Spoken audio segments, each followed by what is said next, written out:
Okay, I promised my daughter I would show her that I put it in the water. So here it goes. Let me find a way to get down here. Since the lake is down,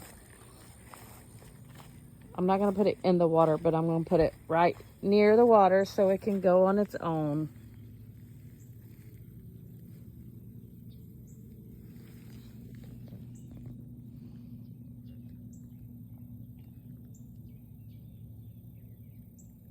I was afraid the cat would get it because Tigress likes to bring us gifts. So anyway, there it is. And it has the big open water to go to. So be free.